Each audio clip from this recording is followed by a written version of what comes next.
Para quem é novo no canal, bem-vindo. Para quem já é amigo antigo, separa a pipoca e se prepara para assistir muitas histórias. 11 de setembro de 2012, olha só, nós saímos para fazer o caminho de Santiago de Compostela. E era assim, único, um daqueles momentos que é único na vida. Você tem ideia? Quando é que eu vou poder fazer algo assim novamente? Nunca mais. Então, vou de corpo e alma. Coloquei tudo nisso, tudo. Nós fomos, saímos. Olá, nós somos Max, Miriam, um casal que rompeu com as tradições, com o mundo tradicional e partiu para levar a vida de uma forma mais livre e plena. e plena. Construímos o nosso próprio motorhome e partimos rodando pelo Brasil e países vizinhos. Mais tarde, rompemos com mais barreiras e saímos da terra para vir viver a bordo de um veleiro no mar. Nesses próximos episódios vamos contar a história que serviu de alicerce para todas essas aventuras que a gente viveu como motorhome e como veleiro.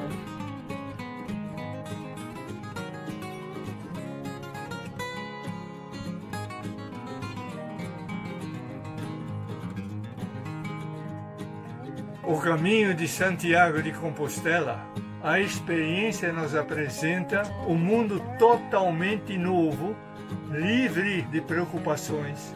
Percebemos que quando se tem a coragem de dar o primeiro passo, o universo conspira a seu favor e o que era impossível se torna simples.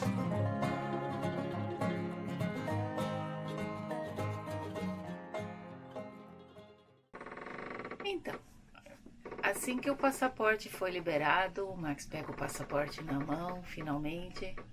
Ele me comunica que vai fazer o caminho de Santiago de Compostela e depois ele vai passar na Holanda para ver onde e como as filhas moram.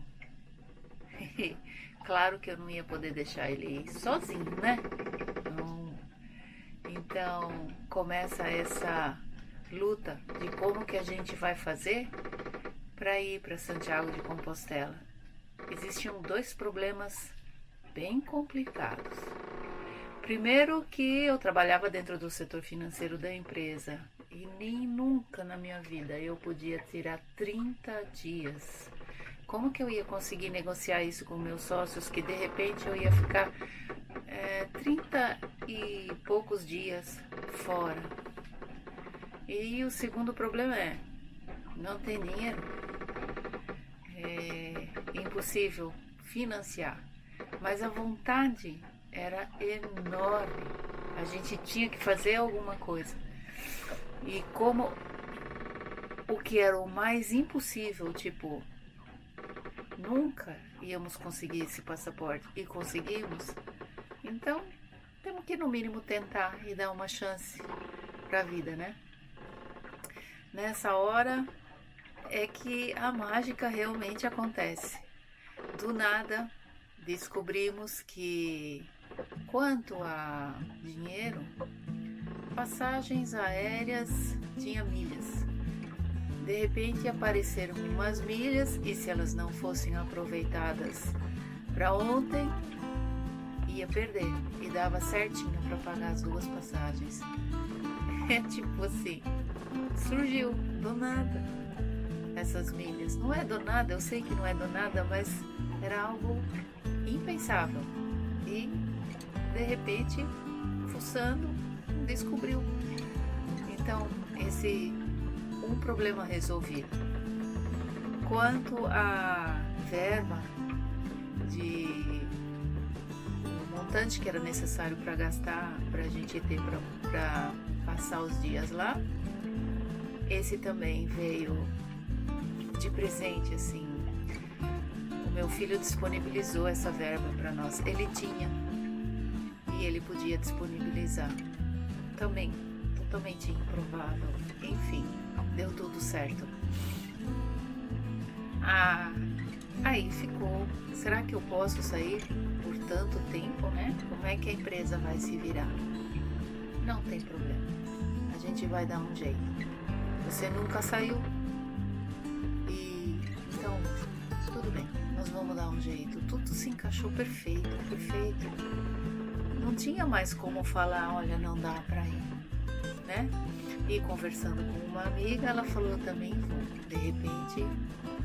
Só que eles só poderiam ir uma semana depois. Ok, sem problema. Nós vamos começar e a gente se encontra na metade do caminho. Sobrou um último problema que ninguém tinha parado para pensar nisso. A gente já estava com tudo organizado, com tudo feito. E amanhã nós temos que pegar o avião. E agora? Como que nós vamos para o aeroporto? Como que nós vamos fazer isso, né? Quem vai levar a gente? E nessa hora, um amigo muito próximo, foi companheiro do Max durante anos e anos, tocando música juntos. Ele tinha se mudado para muito longe. Não é que ele aparece, bate na nossa porta de noite, tipo, você tem cama para mim? Eu vim fazer uma visita em Olambra. Eu falei, cara, eu não só tenho cama, agora eu tenho motorista. E aí nós contamos para ele que a gente estava indo fazer a viagem em Santiago de Compostela e que ele poderia ficar em casa, aproveitar para ficar com o filho que não ia junto. E assim ele estaria indo para nos levar no aeroporto. E foi o que aconteceu. Vocês estão escutando um ranger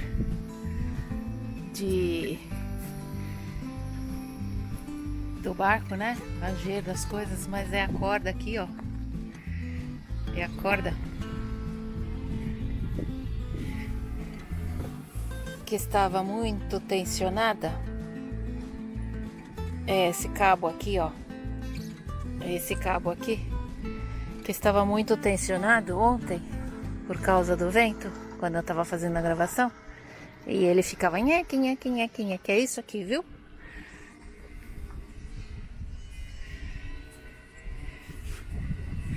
Parece bem alto na gravação, eu estava ouvindo. Mas não é tão alto assim, não. É a gravação que engana. Ontem eu não consegui fazer aqui fora a gravação, porque estava chovendo. Mas hoje eu vou contar a história. Vou terminar de contar essa história aqui de fora. Essa história aqui fora tem um problema, o vento. Não sei se vocês vão conseguir ouvir sem chiado. Essa história que a gente está contando, ela tá todinha registrada no livro que eu fiz na época. Esse livro é filho único aqui.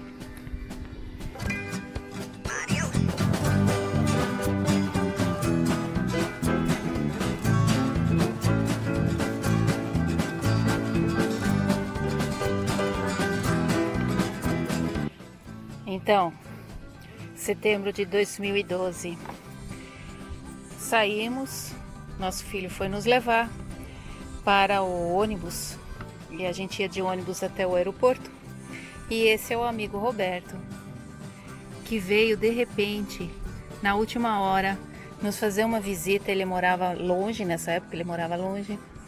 Ele foi companheiro de viola por muito tempo, ele já apareceu aqui no canal, bem na época do motorhome, tocando violão junto com o Max. Eles faziam uma dupla, café com leite. E ele veio e ele serviu de motorista para nos levar. Apareceu de surpresa, de repente, esse super ideal. Nada mais providencial do que esse amigo para nos levar então no aeroporto. Casou tudo que nem uma luva e é perfeito.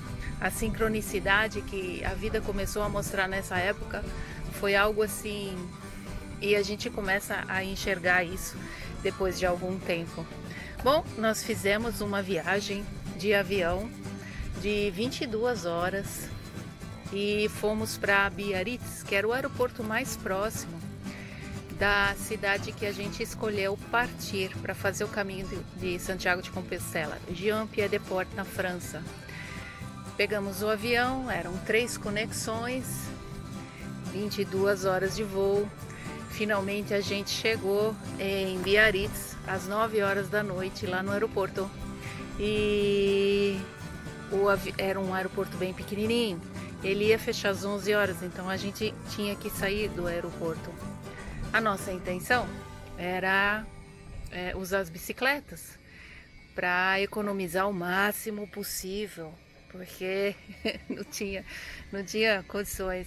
E como o hotel ficava a 5, 10 minutos a pé no máximo, então falou, vamos montar as bicicletas, a gente leva a bagagem na bicicleta e vamos achar esse hotel. Mas na hora de montar a bicicleta, nós começamos a ver que, na verdade, a gente tinha escolhido o suporte errado. Nós compramos bolsas especiais de transporte de bicicleta, só que essas bolsas, elas têm alças e os carregadores no avião achavam providencial essas alças, então pega e arremessa assim. E isso não foi muito bom para as bicicletas, na verdade, e a gente teve problemas. Os discos de freio estavam todos tortos, mais algumas coisas que precisamos arrumar. Daí, enquanto a gente estava lá no aeroporto, olha só, mais uma vez a providência divina, né? Enquanto a gente estava lá no aeroporto, montando a bicicleta, perdendo tempo com isso, encontramos mais um grupo, também de ciclistas, bicigrinos, que iam fazer o mesmo caminho. E foi super legal ter encontrado esse pessoal, porque eles nos deram todas as dicas de aonde que a gente tinha que ir, para uma cidade vizinha que ficava a uns 12 quilômetros, daria para ir de bicicleta sem problema nenhum, chamada Bayonne. E de lá a gente poderia pegar o trem direto para Jean-Pied-de-Port, que era o nosso ponto de partida escolhido. Esse pessoal nos explicou não só que a gente tinha que ir para Bayonne, que ficava super perto e que seria super fácil, eram informações que a gente não tinha. Então, extremamente providencial. E que lá a gente tivesse que tomar o cuidado de pegar o último vagão. Porque apenas no último vagão seria possível levar a bicicleta. Haha! Informação importante. A gente tinha que ir direto para o último vagão. Cara, nós ficamos extremamente agradecidos. Não poderia ter sido mais providencial encontrar esse pessoal. Fomos até o hotel, foi super simples, o hotel já estava reservado, a gente já tinha feito a reserva com antecedência, dormimos uma noite maravilhosa naquele hotel, um banho muito bom. E na manhã seguinte, depois de um super café da manhã, a gente seguiu em direção a Bayonne, em busca da estação de trem. Então ficou tudo tão fácil, tão simples, ficou tudo simples demais. Bom, mais ou menos, né? Porque no caminho o problema da bicicleta era um pouquinho maior do que aquilo que a gente tinha julgado inicialmente. Os discos de freio estavam realmente bem ruins, então ele estava freando a bicicleta e isso ia ser um problemão. Mas o Max fez o que pôde, ele encontrou uma pedra, resolveu o problema da melhor forma possível. Vamos seguir viagem que depois a gente vê como que a gente resolve isso, enfim. E assim a gente seguiu até Bayonne e chegamos bem no horário. A gente quase não precisou esperar pelo trem, acho que a sincronicidade foi surpreendente, foi super legal. Dentro do trem nós encontramos um casal de coreanos, e aí a gente já começou a fazer amizade com esse casal, que estava indo fazer o caminho de Santiago de Compostela a pé. E nessa hora nós começamos a ver quão maravilhoso é nosso país e as pessoas. Esse casal de coreanos estava fazendo o caminho por causa do Paulo Coelho e das histórias de Paulo Coelho. foi muito legal. A conversa, a amizade rolou solto, foi super interessante. E assim que a gente chegou em Jean-Pierre-de-Port, na estação de trem, a gente já se despediu, porque afinal de contas nós estávamos de bicicleta e eles iam com táxi. Aí fomos fazer a inscrição, procurar o gabinete lá, onde que a gente ia tirar o passaporte, fazer as nossas inscrições para iniciar o caminho e depois procurar uma das inúmeras pousadas que tinham lá para a gente poder dormir, para começar a descansar, né? Para poder no dia seguinte começar, enfim, a fazer o caminho, certo? E você pode acreditar se você quiser. Mas quando chegamos na pousada, não é que o casal de coreanos escolheu a mesma pousada? Foi muito incrível reencontrá-los na mesma pousada sem a gente ter combinado absolutamente nada. Bem, por hoje é só. Amanhã eu continuo contando a partir daqui. Todo o conhecimento adquirido ao longo de nossa jornada foi colocado em um e-book. 5 passos para uma vida mais plena. Tudo o que a gente estudou, que a gente experimentou, fez e aconteceu, está compilado nesse e-book 5 passos para uma vida mais plena. E você encontra o link aqui embaixo na descrição ou no primeiro comentário. Então, se você tem interesse, vai lá e adquire o e-book ainda hoje. E o que era impossível se torna simples.